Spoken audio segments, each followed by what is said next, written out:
Thank you for joining us again and welcome back to our channel. If you are joining for the first time, I appreciate your time. In this episode, I want to look at a critical issue that a number of African countries may find sensitive to an extent. But it's about time that we take a closer look into the mirror and tell me what you see. I want you to go to the comment section and write, is history about to repeat itself? Why Africa will never have this opportunity at the moment? The current president of the United States of America is a gift to the continent of Africa. Why am I saying this? We shall be diving into strategic conversation and look at external issues, the strategic relationship on where Africa stands in today's dynamic environment. The continent of Africa is at a crossroad as we speak. Africa is at the moment that if it misses this particular time, it would regret in terms of its strategic position. Africa should explore all its leverage at this moment and make tough choices that can propel the continent to victory in terms of strategic relationship, decision making, and more importantly, solidify its sovereignty. Why am I saying this?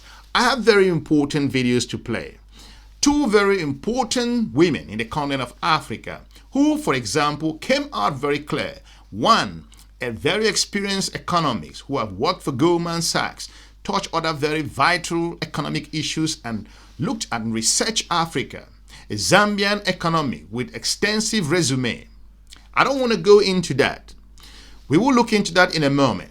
Listen, folks, some of the things you're about to hear happened 15 years ago. Is to tell you history is about to repeat itself. The consequences that the strategic engagement has proven that if you do not hold your guards, you will be measured as a result of your response in this critical time.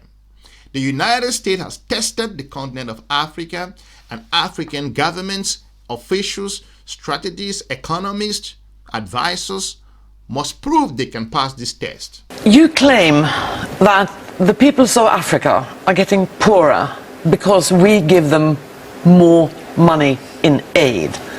How is that possible? I ask myself that same question. It's been 60 years, over $1 trillion has gone to Africa. But if you look at growth and if you look at poverty, it's getting worse. Right now, over 60% of Africa is under the age of 24. Many Africans don't have job prospects. The political instability across the continent has not reduced. In 1970s, 10% of the population lived in dire poverty. It's now over 70% of the population that's living in dire poverty.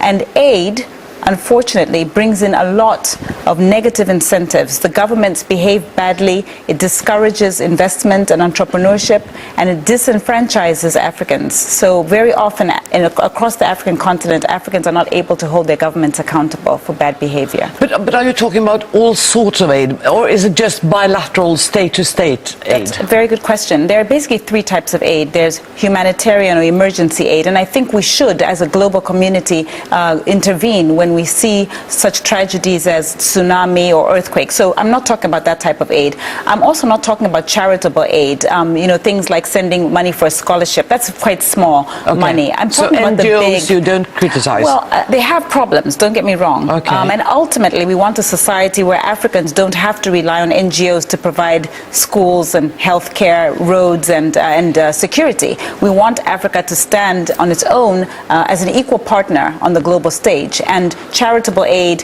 and in fact, not only NGOs, but government-to-government aid, which is what I'm criticizing, cannot deliver a situation where Africa can become an equal partner. You've been tested. The world is watching to see what you're going to do, how you're going to pass this test.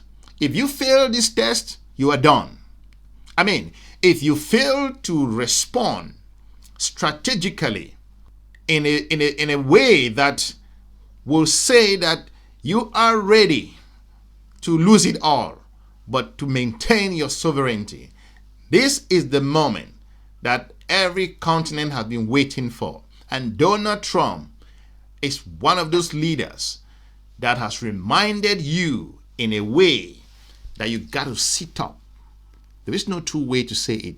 You sit up or you're going to face the drum. So what should we do? There are lots of things we can do. At the government level, we should be encouraging trade. We should be encouraging African governments to get off of aid and start to look for alternative ways of financing development, such as foreign direct investment, accessing the capital markets, through remittances. And on the individual level, we can support African entrepreneurs through microfinance, for example. So instead like of the giving Bank. Exactly. Yeah. Instead of giving money to governments, you give money to individual African entrepreneurs. So, for example, a shoemaker in Kenya or a farmer in Ghana and so on. And there are ways to actually do that without the money going towards the government. But why do you find it so wrong that celebrities like Bono does this charity work for Africa? Bono has become, unfortunately, not just Bono, but the celebrity culture. Exactly. Yeah. They've become the face of Africa. And yet, Africans stand in the hot African sun, like many places around the world, to elect our leaders. So we as Africans and the global community should expect to hear from the African governments what they plan to do with regards to poverty in Africa. We don't want to hear the message coming from celebrities, especially since the message is very negative. They only focus on war, disease, corruption, and poverty. There are some bright spots in Africa. The message that these celebrities are carrying is not a message that can make Africans raise engineers and doctors and teachers and artists across the continent. It's a very negative message. It is not helping. It is the wrong message. We want to hear from African leaders. African leaders need to be incentivized so that they stand up and start to explain what their plan is for Africa's future. To an extent, to remind the continent of Africa that it's about time, that this moment cannot pass. Why am I saying this? She has looked into the economic mix, interact with geopolitical partners, and sense the dangers at this particular moment, that if the continent cannot seize this opportunity that it has been given on a gold plate, it might be catastrophic in terms of its future relationship. But first, let's roll the clip with regards to the African economist that came out strong and reminded the continent of Africa that history is about to repeat itself. One of the key things that is emanating is a recognition of the present very difficult geopolitical context we are in. And of course, as the head of the WTO, I'm right in the middle of it. But one thing is very clear. Africa we really need to change our mindset. Access to aid, I think we can begin to think of it as a thing of the past. We really have to focus on two things: attracting investment and mobilizing our own domestic resources. And I think that is a theme that is running through almost all the meetings here at the AU. I think African leaders are recognizing that this is a challenge, but we can also see it as an opportunity. And again, I'm glad to say that it's emerging that, look, this could be looked at as an opportunity. This morning, we had a session with the Multilateral Development Bank Association of Africa itself, along with President Mahama. One of the things we talked about is how do we better mobilize our own resources on the continent to invest in ourselves. I pointed out that we have about $250 billion worth of pension funds resources on the continent, which we need to find a way to tap. First, the pension funds need to look at their regulations to see how they change it so that they can invest more on the continent rather than investing more outside. And pension funds from South Africa is the biggest, but you have South Africa, Nigeria, Kenya, Morocco, Botswana, Namibia, so many countries. When you start totaling the resources, it's huge, hugely significant. 250 billion is the estimate that I have. We have these multilateral development banks like African Finance Corporation. Africa EXIM Bank is chairing the Association of African Multilateral Institutions. We need to capitalize them better. Instead of looking outside to see, oh, what can we get? We have our own institutions. The shareholders are the African governments. Capitalize them properly so that their balance sheet can expand. They have a combined balance sheet now of about 70 billion. Donald Trump's executive decision did not just come out of the blue. It's been planned. Like I said, the continent of Africa should explore its environment, look at the dynamics, what is playing and what does not play. The continent must look a little bit inward. What resources does it have that it can bring on the table? You have to play your cards carefully. It is important to note that if you do not navigate this particular time, that it's been given to you as a chance to prove yourself, that the geopolitical partners, in this case the United States of America, it will be fundamentally catastrophic if we continue in the future to rely on aid. What I'm saying here, I'm not saying that geopolitical partners cannot help, but if support, aid, financial support is being used as a tool to dictate strategic relationship, to dictate movement, to influence policy, to again cajole and threaten and then influence, then there is a problem. No one needs to tell you that as a result of this particular executive order, there are communities in the continent of Africa that are reeling. They are confused. Some are questioning what's actually going on. It is about time that this particular aid issue, executive order, is a fundamental opportunity. It's a golden opportunity for Africa to come out really strong at this moment and prove itself that it has its own sovereignty and it can work alongside partners that are able to provide it the opportunity that it needs. It should be a give and take at this time. Raymond is one of the politicians who is very proud of Norway because we give 1% of our GDP in aid. What would you like to say to him? I would like to say that Africa would like to be like Norway, would like to be able to stand on its own 2 feet, like to be able to participate as an equal partner, not as a junior partner, not as a beggar, on the global stage. As we know, Norway did not become Norway today from sitting back and relying on other people to provide education, healthcare, security and infrastructure. It's the government in Norway provides an environment where entrepreneurs and private sector Norwegians can flourish and develop. So how many percent should we give in aid? Well, ultimately the long-term goal, and I think we all agree on this, is that Africa should not be dependent on aid.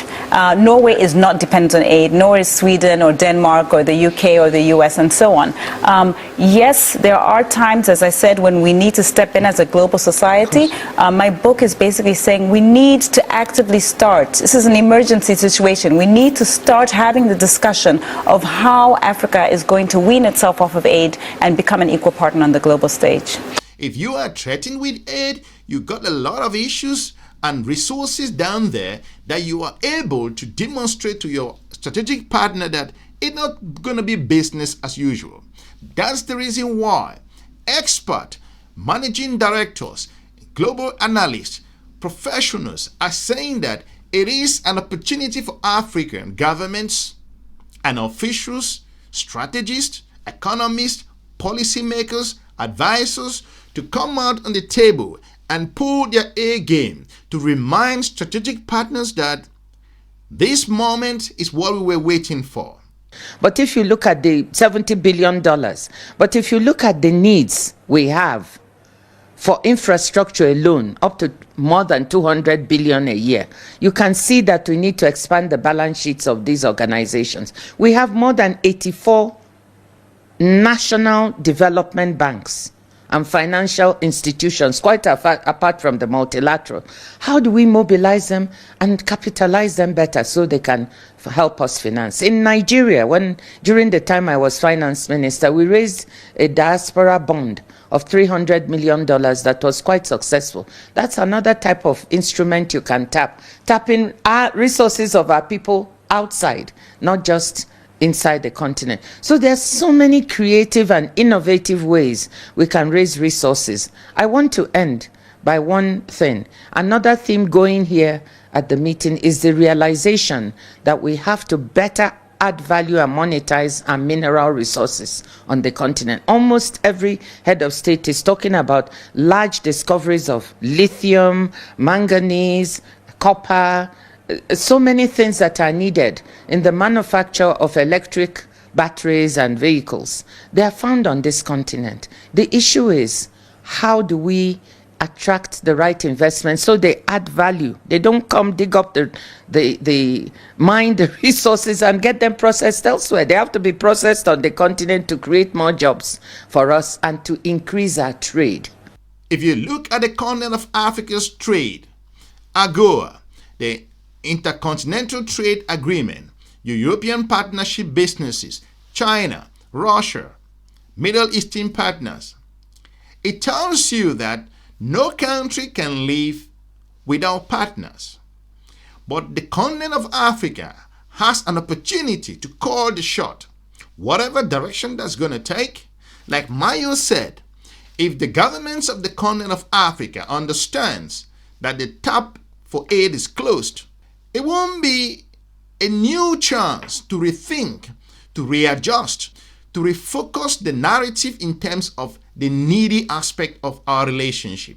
We have to call the shot as soon as possible before things go wrong. Donald Trump is not as a result of his coming to power. This particular aid cutting was going to happen anyway. The United States has its own pressure. This money that they are giving, like the Kenyan president said, he who pays the piper calls the tune. It's so easy. It's strategic relationship. I can be giving you something for free and you assume it's free, and when I ask something you refuse to give to me, I'm gonna switch or pull it back. It's so simple. The United States understand that by them providing this global support, it enables them to influence policy and relationships. That's vital in the community. Mayo has said it openly and clear. It is important for the continent of Africa, as Dr. Ngozi Ikonja Ewele is explaining in the recent AU meeting why this is so important for Africa to explore this time, that it will not happen again in history. African continent should re-strategize. France has called a European meeting to engage the condescending approach from the United States. The continent of Africa must again take its own opportunity now to sit up upright and ask its geopolitical partners where they stand, and reminded them that it is not going to be the way it used to be. Africa is a continent that has a lot of leverage. But if you play weak in the eyes of your geopolitical partners, you will be measured. I want to thank you for watching. Let me know in the comment section if what the two professionals have talked about is about time for Africa to sit up and re-strategize itself. I will be looking forward to meeting you soon in our next episode. Have a pleasant day. Bye-bye.